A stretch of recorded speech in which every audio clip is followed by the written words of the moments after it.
G'day guys, what's cracking? It's Ralph here, and today I'm talking about Fondn's A7WB dash cam, which has some really exciting new features. Now, it has a front external camera, which you'd expect. That's at 2K resolution. Then it has an internal camera on the back of that, which we'll look at in just a moment, which shows you everything that happens inside the car with audio. And then you have a rear-facing camera that sits on the inside through the back windscreen of your car, which is 1080p, but it also has a bit of a radar going on, protecting your car when it's parked, that you can have your car turned off, you can have the camera turned on, and it can automatically sense when something's close and record that. So we're going to have a bit of a play around that, see what other features it has, and get stuck into it. Here's the camera that comes out. It's got this big screen on the back. This attaches to your windscreen, and then it just, oh, well that's handy. So this attaches to your windscreen, and then you can just pull that off. So you have this sort of pivot. So this is on your windscreen, and so you can pivot like this. You can also turn your camera all the way around should you want to or need to. Perhaps you want to shoot the inside with 2K rather than the outside. This is the fuse kit, so you can hardwire it into your car, no worries, via the fuse box. This is what's called the OBD power connector. It's how you hardwire your camera via a cable which you stuff under the seals of your car. It goes all the way down, and every car has an OBD adapter which usually sits underneath the steering column, and you plug it in. We'll get to that. That's how you power this. Then it has the rear camera with a very long cable which you can again plug into the ceiling, have all the way come down to where you operate the camera from, and we'll have a look at the quality of that and see what the quality of this actually is like when it shoots through glass and to what's happening. We'll see how wide it is. So that's the Fondn A7WB. Let's go and stick it in the car and see how it actually goes. Now you may be wondering why on earth I would be reviewing on a camera channel a camera for your car. That's right. Once plugged in, this is what the unit looks like. It's powered through the USB-C. Your memory card that comes with it pops in the middle there. And this is the back camera. Let's have a look at that back camera. The cable to get to the rear camera is extensive and very long. Then you can either place the camera on your bench, or you can tuck it on the window, and you can rotate the camera. That rotates all the way through from there to downwards, so you can sit it upside down or right way up. This is the screen and the internal camera, and the external camera is on the other side. You see the twist? You can put this at any angle that you like. You can even turn it all the way around if you want a high resolution internal camera. And obviously you can tilt up and down depending on what angle it sits on your windscreen and where you want to place it. All of the cables can go internally tucked in. We have our voltage meter, and you want to make sure that you set it correctly so that green light is on. If a red light is on, make sure you switch this clip to have a green light. This little section here is the highlight of this little unit. Now you make sure it's turned on, and this gives you a 360-degree awareness when your car is turned off that automatically starts the camera. Yes, too good to be true. Park your car, you turn off the car and unplug the keys. You get out of the door, you shut the door, you lock your car, and then this kicks into action. And it has a parking awareness that speaks 360 degrees out of here, that if you get within a couple of meters of the car, this activates and records whatever's happening outside. So it's like a security system that offers video as well. Now obviously the video is captured through the camera here, so it's basically wherever you train your camera. But if you wanted to park and then move your camera so it was facing perhaps your driver's side, or you wanted to make sure your internals were good, you could turn this around and make sure that everything is covered that you want to have covered, and you have full security. Now have a look at what happened. All the cameras record video and audio when the radar monitor is activated. Passing cars or people will all activate it. I turned the main unit with the two cameras actually side on, so instead of filming the front of the car and the inside of the car, I recorded both the left-hand side and the right-hand side of the car, which I felt was a better security option and very easy to do. You just had to twist the camera before you get out of the car. Once activated, the cameras will record for 3 minutes each, and I experienced that cars at 5 meters away would activate the recording, or people within 5 meters. So if it's larger, it can activate it from further away, and if it's smaller like a person, it needs to be 2 or 3 meters away from the car to activate it.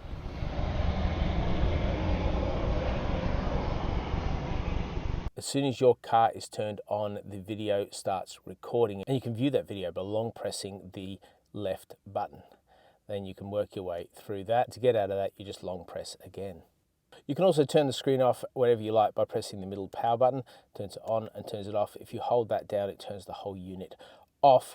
And then you have your menu. Your menu is accessed through here, and you can see you have a variety of choices. Now, it's worth noting at this point that the text is very small.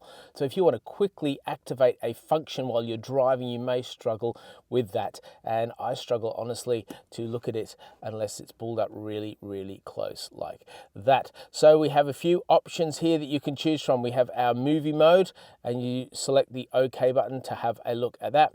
You can go 4K, 4K cabin 1080p, 4K rear and 1080p, 2K 1080p on both. So you have a few options there that you can use, and we simply select OK to select that and get out of it.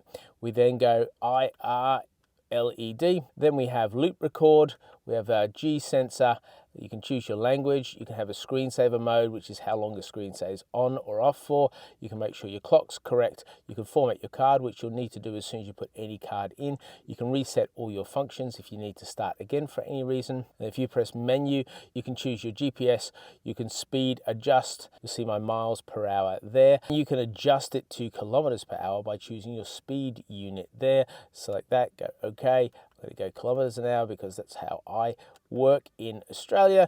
And then we can get out of that by pressing the menu button again. You'll see these three screens. That's the display that you have if all three cameras are plugged in. If just the front two cameras are plugged in, you don't get your rear view there.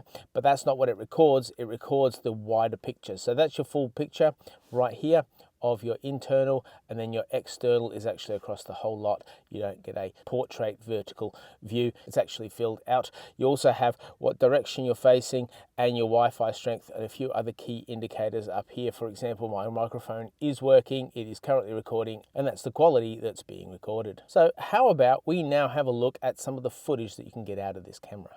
So this is what the camera looks like when you're driving along, and it's the middle of the day, so you can see out the front and you can see out the back and you can see internally. And I'll put them on as we go through so you can just have a bit of a feel, a bit of a look for it. The rear camera could be better positioned, I get that, but what you're looking for is quality, whether you like the fisheye, whether the experience you get is one that you would think would be valuable for you in your setting.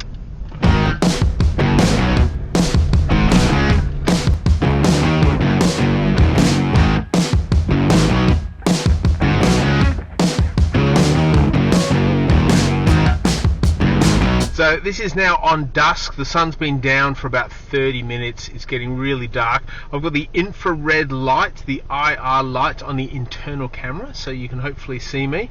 And I'm just going to drive for a little bit and you'll get to see what sort of footage you capture, recognizing there's still a little bit of light in the air, in the atmosphere. And then we'll do one where it's pitch black and we'll see how the camera stands up to it then. And this is what it looks like at night. The infrared light is on for the internal camera, which is so you can see me, otherwise you wouldn't be able to. That's the IR light. And outside you can see there's a couple of street lights. It's really dark, so you get a feel for what sort of detail you can pick up. How's the glare going? What does that look like? How does it strike you? Is it appealing enough? Is there enough detail? Do you like what you see? And I'll just drive around for a little bit and give you a little bit of a taste of all three cameras. And you'll note the rear camera is struggling because of the lack of headlights and the light coming from the car that might light the way, so it's relying solely on the street lights that it can see. The A7WB from Fondren comes with a variety of accessories to make its use more versatile and helpful. It comes with a little crowbar that you can use to actually get under and lift up your fascia so that the cable can slide in and around the car without it dangling and whipping around everywhere. As a mini SD card reader, there's an SD card in the top of the camera, comes with the unit. You can plug it in here, plug it straight into your computer and can see directly what footage you've caught from your camera, or you can use the app. At all the functions the 47WB has, I think its file management is its weakest. I found it a real challenge. The Mini SD only works on Windows. I'm a Mac user, so that was a bit of a challenge. And the size of the files make the transfer very long and laborious. If you choose the Wi-Fi through the app, so you sit in the car, you have the car running and you turn your Wi-Fi on and get the app to work, it connects okay.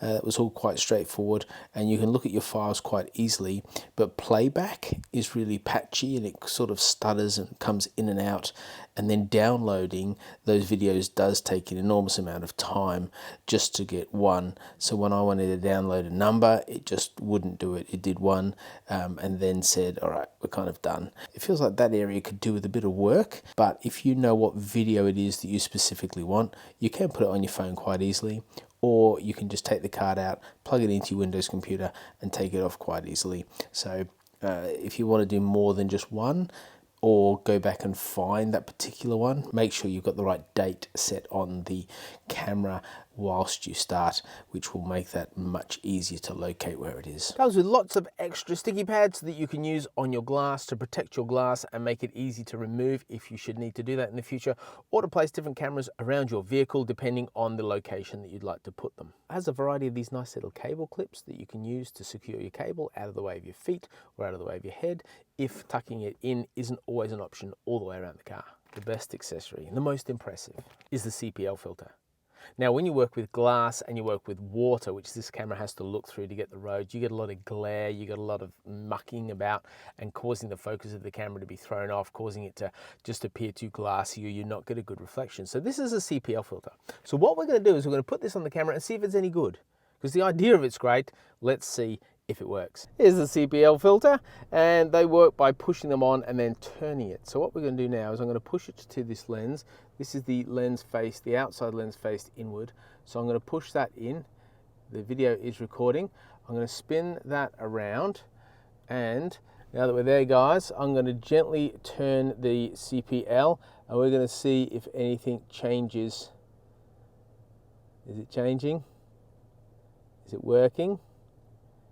Is the glare becoming less? There's a lake in front of us, so is the glare becoming any less on the lake?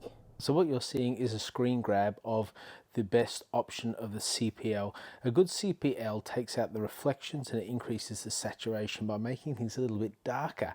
That's exactly what's taken place here, and you'll see it's minimized the reflections both in the glass of the windscreen, which is what it's meant to do, but also the glare that comes off the lake. So I would say this is a really good result for a CPL on a dash cam. What do you think about the A7WB from Fondant for you? Is it something that might suit and satisfy your needs? It has the changing camera here, has internal quality, has a rear camera. You should get 3 for the price of 1. You have a screen here so you can see everything that's going on. You can also turn it off if you don't like it. Plus the big one, you have 360-degree parking radar monitoring from this camera that happens automatically when your car's completely off, and it records everything. So if you think something strange has gone with my car, I can come back to it. Now the writing is small, the menu is a little bit clunky, the knowing which buttons to press could have a little bit of development. There could be other options to like turn off here and turn to a menu here and then navigate through here. Just some suggestions as we go through. I also think it's a big unit to sit in your car, so you want to make sure it's outside of your line of sight when you're driving. So you want to tuck it behind the mirror, but once you tuck it behind the mirror, it might actually impede your internal camera, but so you might need to adjust that. But as you adjust that, you adjust the other side too. So be really aware of these things. If it's for you, you already know that. You think, yeah, that would work well for me. There's a link in the description below. Thank you so much for watching. Thanks for Fondant for sending this to me. I really appreciate your trust in me and our working partnership. If you'd like to like and subscribe, do all that gear, and I'll see you in the next video. Bye.